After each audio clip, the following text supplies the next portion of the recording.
Michael, a battle-scarred veteran chasing peace in the wilds, believed he had simply saved a wounded stray from the storm's grip. But once the loyal German shepherd named Max healed, his behavior turned eerie. Day after day, he fixed his gaze on a distant ridge, whining with a haunting insistence spoke of unfinished business from the past. This was not mere restlessness. It was a call to uncover buried secrets. Trusting his four-legged savior, Michael trekked through the unforgiving Montana backcountry, only to stumble upon a shallow grave hiding a rusted dog tag and a faded journal. These were relics from his grandfather's wartime era, tied to a long-lost comrade who had once called Max his own. What emotional truth lay within those pages, waiting to rewrite Michael's shattered life? Please support us by subscribing to the channel.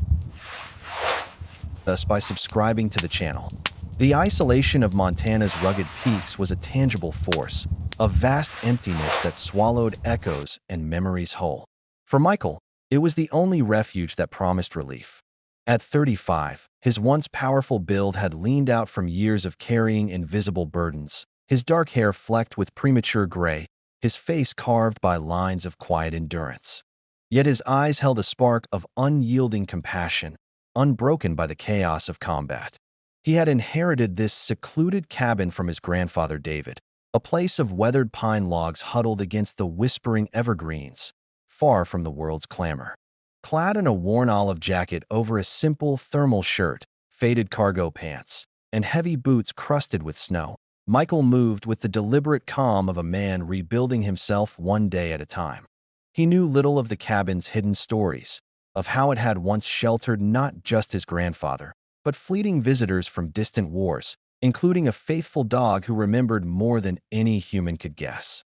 For Michael, it was simply a sanctuary, where the crack of an axe on wood and the hiss of a kettle drowned out the nightmares that stalked his sleep. He had come to forget, to let the mountains hush mend the fractures war had left behind. He never imagined that silence would be shattered by a plea from the wild. The blizzard descended like a vengeful spirit in the fading light of afternoon, the sky curdling into a stormy slate as winds screamed through the valleys. Snow lashed sideways in relentless sheets, blotting out the horizon and turning the forest into a frozen labyrinth. Michael barred the windows, stoked the fire in the rough stone hearth until flames danced high, and sank into his grandfather's threadbare chair. The cabin creaked under the onslaught, but its sturdy bones held firm, a testament to generations of resilience against nature's wrath. He shut his eyes, letting the tempest's roar eclipse the inner storms that never truly quieted. It was well into the black hours of night when a feeble scratching pierced the gale. It was a sound so faint it might have been the wind's deception. But it persisted, growing weaker, accompanied by a pitiful whine that tugged at something deep within him. Adrenaline, that old battlefield ally, flooded his veins. He seized the fire poker, its weight familiar in his grip, and approached the thick pine door. What dared the storm's fury to reach his threshold? Was it a desperate predator, or something more vulnerable? With a steady breath, he lifted the latch and cracked the door against the howling blast. Snow and ice invaded the warmth, and there, slumped on the stoop, was a dog. It was a striking German shepherd, his coat a blend of silver and black, now caked in frost and streaked with dark blood. The beast lay motionless, chest rising in shallow gasps, his form half entombed in drifts. This was Max, a survivor propelled by dim recollections of kindness in this very spot, a puppyhood haven shared with his original owner. That owner was a comrade of David's from forgotten fronts. Max had journeyed through agony to find it again, his strength ebbing at the finish. Michael's instincts surged. He flung the door wide, knelt in the biting cold, and assessed the wounds with hands trained for crisis. A vicious laceration marred the dog's side, flanked by lesser gashes that screamed of deliberate harm.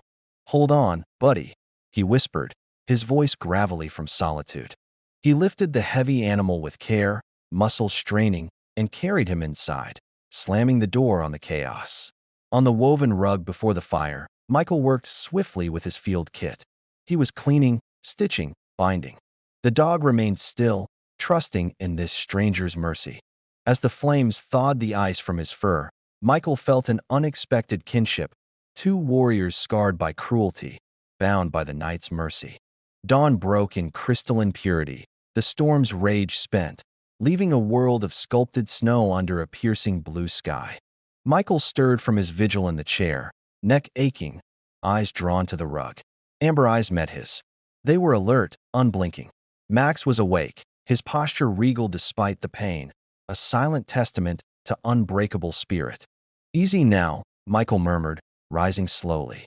The dog's ears perked, a soft rumble acknowledging the words.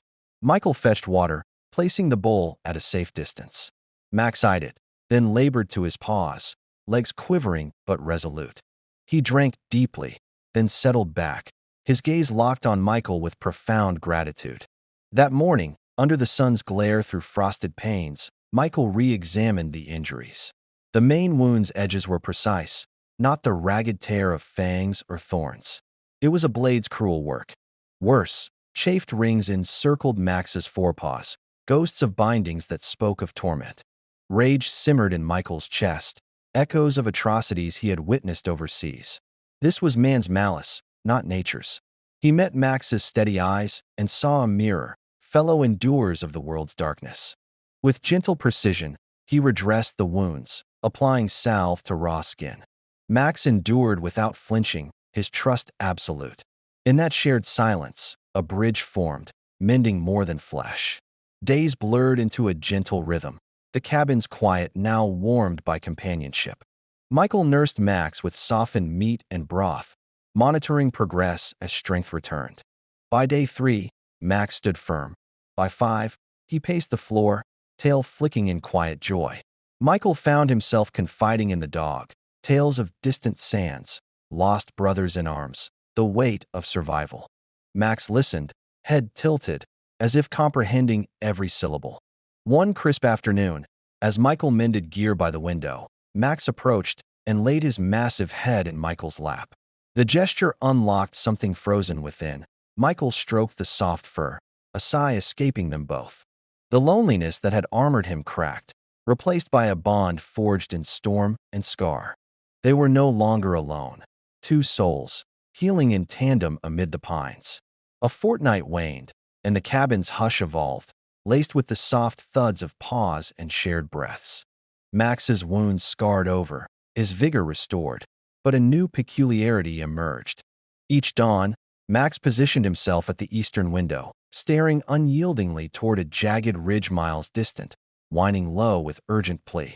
It was not fear or pain. It was purpose, a magnetic pull from memories buried deep. Michael noticed, at first dismissing it as habit. But the intensity grew, pacing, insistent gazes, as if beseeching him to follow. "What is out there, boy?" Michael asked, unease stirring. Max's eyes held secrets, a silent message from the past. Trust bloomed fully. One clear morning, Michael geared up, pack, boots, rifle for caution. He stepped into the wild with Max leading. The trek was arduous, snow crunching underfoot, winds biting through layers as they navigated dense thickets and steep inclines. Hours stretched, fatigue gnawing, but Max pressed on, undeterred, his whines guiding like a compass.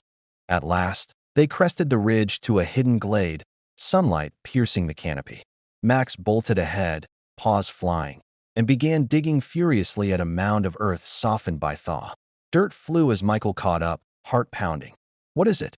he urged, kneeling to assist. Together, they unearthed a small cache, a tarnished dog tag glinting in the light, engraved with a name from David's war logs, a comrade lost in action, and a leather-bound journal, pages yellowed but intact. As Michael flipped through, entries unfolded, tales of battlefield brotherhood. The journal spoke of a heroic stand where David saved the man, and mentions of a puppy gifted in gratitude, Max, then a whelp, symbol of enduring loyalty. The comrade had survived, unbeknownst to all, and buried these here as a final tribute before vanishing into civilian shadows. Tears blurred Michael's vision. This was not coincidence. It was closure, a thread connecting grandfather, comrade, and now him through Max's unwavering instinct. The discovery ignited a chain of miracles. Michael traced the comrade's family through faded clues, leading to an emotional reunion. In a quiet town, hugs and stories were shared, Max at the center, tail wagging as old bonds rekindled. For Michael, it was rebirth. The relics mended his fractured spirit, turning solitude into connection. In the mountain's embrace, he had found not just a dog, but a guide to healing. What hidden legacies await us all? If this story touched you, like and share to spread the inspiration. Subscribe for more tales of unbreakable bonds and unexpected revelations.